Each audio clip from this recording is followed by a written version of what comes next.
आज आहे भावाचा उपवास, म्हणजेच काही ठिकाणी याला पंचमीचं पारणं असंही म्हणतात. आता आमच्याकडं आजही वारुळाला जातात आणि उद्याही जातात. त्यासाठी रेडी झाले आणि मग वारुळाला जायचं होतं.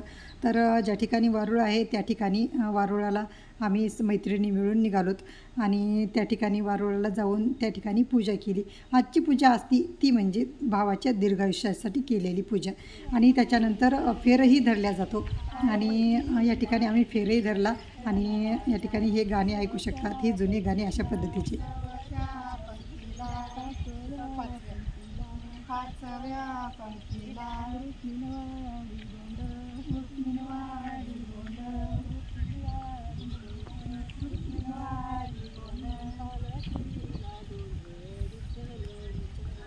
आता काही ठिकाणी ना हे गाणे खूप जणींना येत नाहीत.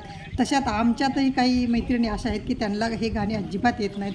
पण ह्या ज्या आहेत त्यांना खूप गाणे छान प्रकारे येत होते आणि त्यांनी खूप म्हणते मिक्स करून मिक्सरमध्ये हे पीठ बारीक करून घेतले.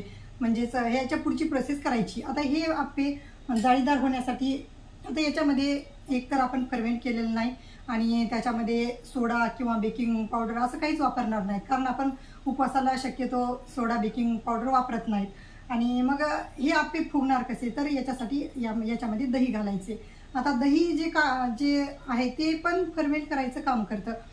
इन्स्टंट जे की आपण रात्रभर जर भिजवायचं नसलं तर लगे आता खूप जणांना खूप घाई असते किंवा खूप घाई गडबडीच्या वेळेस असं रात्रभर आपण एवढं लांब प्रोसेस करत नाहीत की रात्रभर भिजवा, सकाळी ते बारीक करा, परत त्याचे आप्पे बनवा. तर मग उपवासाला असंही चालतं की याच्यामध्ये दही घालायचं आणि त्याच्यानंतर हे 10-15 मिनिट ठेवलं, त्याच्यामध्ये मीठ टाकून ठेवायचं, पण लगेचच ते फर्मेंट होतं.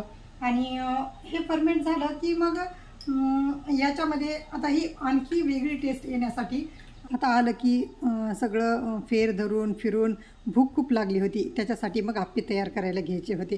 आता सगळं अगोदरच रेडी केलं होतं आणि आल्याबरोबर आप्पे तयार करायचे होते.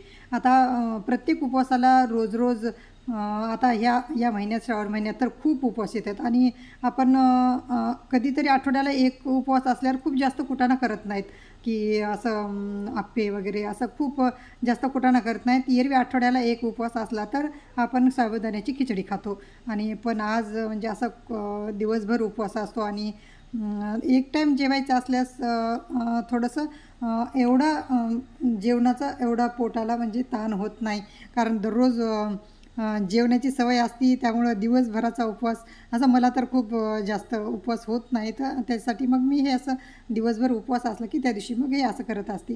आता या ठिकाणी आप्पे करायला घेतले.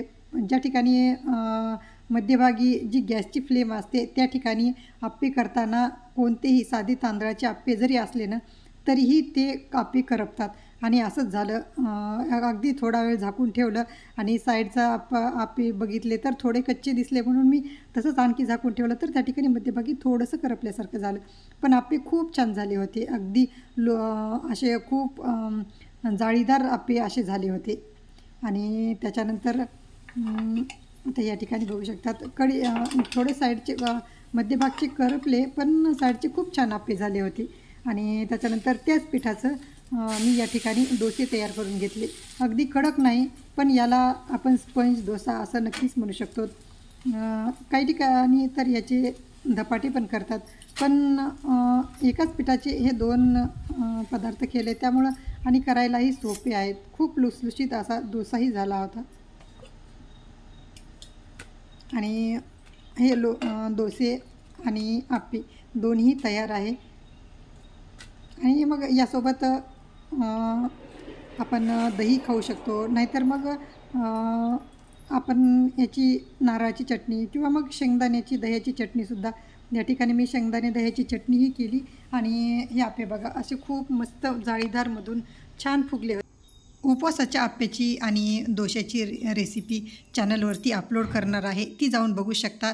चॅनलला सबस्क्राईब केलं नसेल तर सबस्क्राईब करा आणि व्हिडिओ आवडला तर लाईक करा आणि कॉमेंटमध्ये रेसिपी लिहायला विसरू नका. भेटूयात पुढच्या ब्लॉगमध्ये.